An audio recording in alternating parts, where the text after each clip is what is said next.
Today, I'm going to be talking about the state of Fortnite Mobile in 2023. Now, this video is going to be centered around the Android platform because, well, that's the only platform that's actually receiving updates nowadays. And so I really just wanted to see in 2023, how does Fortnite Mobile stack up to other industry-leading games? And also, how does it stack up to its former self back in 2020 before the ban and even right after the ban, just to see have things improved, have things not improved, and what can be done about it. Also, at the end of the video, I will be directly calling out Epic Games on a pretty serious matter. So if you want to see what that's about, make sure you watch to the end, because if Epic Games actually responds to me, well, then things are going to get pretty spicy. Now, I've chosen 4 categories that I think accurately represent Fortnite Mobile as a whole. First up, we have content on social media like YouTube videos, Twitch streams, things like that. Next up, we have in-game performance, pretty self-explanatory. Also, in-game tournaments and in-game content or collaborations, like collaborations with smartphone manufacturers or in-game content referring to anything that is exclusive to the mobile platform. Now, starting off with the content, I shouldn't have to explain that the content scene nowadays is a fraction of what it used to be.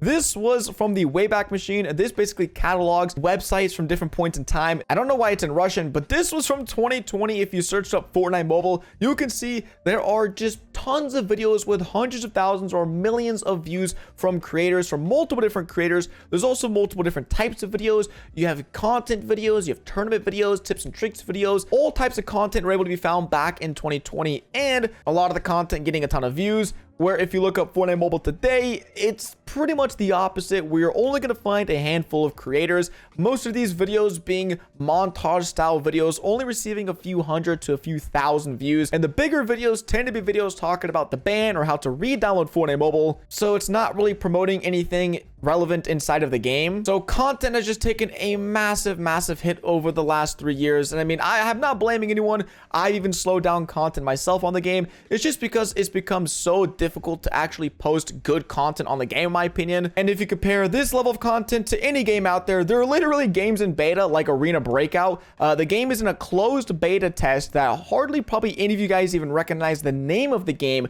but there's a more active content scene on a game in beta than a game that's been out for 5 years and makes, has made $12 billion, that being the Fortnite franchise. First category, I would say Fortnite takes an L to its competitors and to its previous former self. Next up, we have in-game performance. Now, this one is kind of hard to quantify because back in the day, a lot of the performance improvements were being sent the way of iOS because, well, iOS is the platform that had the most players, made the most money, and so it just made the most sense to put most of the improvements towards that platform. It was awesome. I would say Fortnite Mobile back in the day was the best performing mobile game, at least on certain devices like the iPad Pro 2018. I believe that was the first mobile device to ever be able to run a shooter mobile game at 120 FPS, which was crazy. Back in like 2019, 2020, having a tablet running the game at 120 FPS was just unheard of. And so obviously iOS today, you can't compare it to itself because nothing has changed, but Android, we can actually compare Android to itself and the results are shocking. So right around the time that Fortnite Mobile got banned, Epic Games actually did a lot of improvements to the way of giving flagship Android devices like Samsung products, OnePlus products, 90 FPS optimization. And so for the first time, Android players finally got to experience some of that high FPS goodness. But funnily enough, as time has gone on, it doesn't really feel like there's been any performance upgrades for Fortnite. Most of this comes down to feel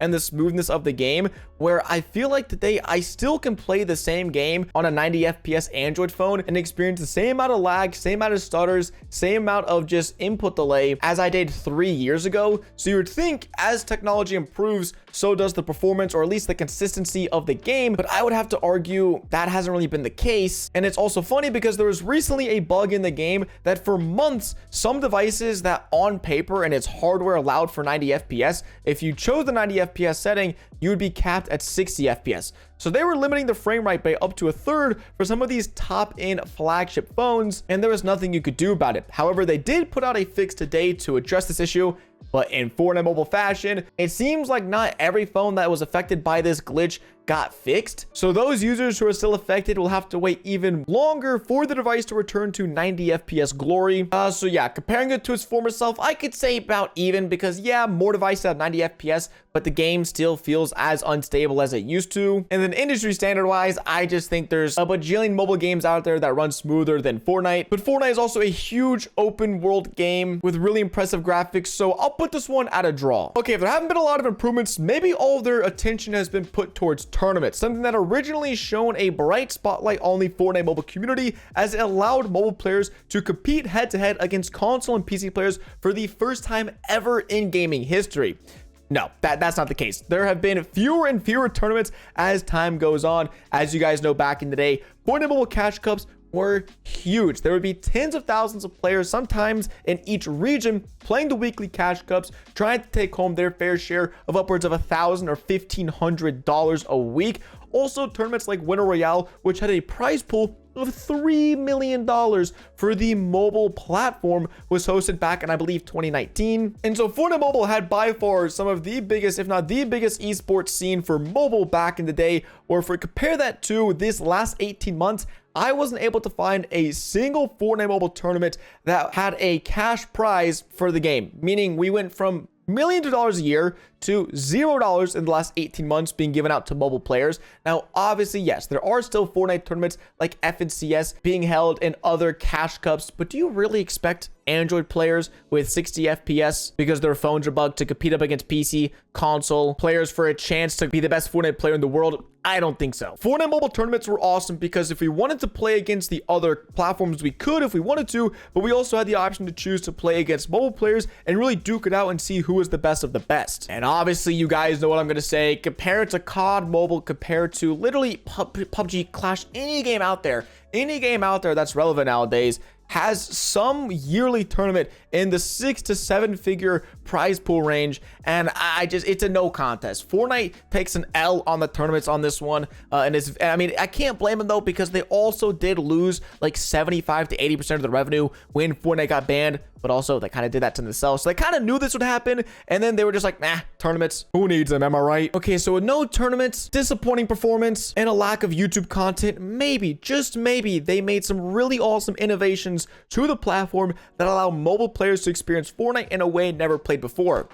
Nope, not even close. A similar theme throughout everything in this video has been, back in the day, Fortnite was it. It was the game. It was the industry standard, in my opinion, for most mobile games aspiring to be at that AAA level of production, quality, and just size. And something Fortnite Mobile did that a lot of mobile games ended up replicating was things like their innovative heads-up display system. Their heads-up display V2 system has now been virtually copied and repurposed by every popular mobile game out there because it was so ahead of its time. Once again, things like giving mobile players 120 FPS, giving mobile players footstep audio, giving mobile players auto fire, all these things that were pretty new to mobile gaming, Fortnite did, and they did it really well. Unfortunately, in the last 2.5 years, there's nothing that rings my bell that I know of that Fortnite has done or added to mobile that is a mobile exclusive feature and that, you know, is innovative in some sort of way or allows players to experience the game in a more enjoyable fashion, or a setting they can turn on or off that really enhances their gameplay experience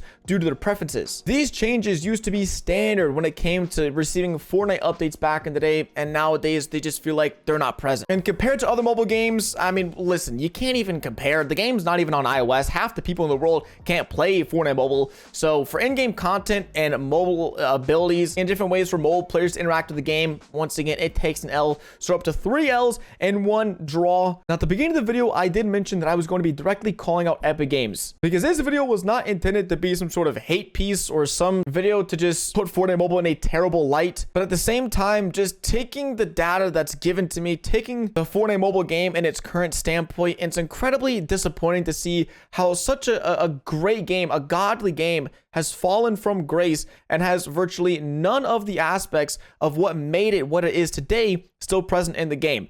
And so I want to try to offer up a solution because I've already offered up tons of solutions to Epic Games over the last 2.5 years of things they can do to try to revive the mobile game. And well, here we are. And so Epic Games, I'll offer you this. I want to host a Fortnite Mobile tournament because there hasn't been a cash prize tournament in the last 12 to 18 months. And I'm willing to put up to $5,000 of my own dollars on the line as a prize pool if you want to go 50-50. If we want to make this a $10,000 Fortnite Mobile tournament for the Android platform, I'll put up $5,000, you put up $5,000, and we bring the mobile community the first Fortnite in-game tournament that it's seen in over a year. If that sounds cool, you guys know how to contact me, you know how to find me. Let's make it happen. Let's give Fortnite Mobile players something to be excited about, something to bring back the hype and the competitiveness that everyone remembers. And well, I'll leave it at that, gamers. If it happens, you'll see a Ducky the Gamer tournament coming soon to mobile. If not, well, we tried. It's been your boy Ducky the Gamer, and I'll catch you guys in the next one. Deuces.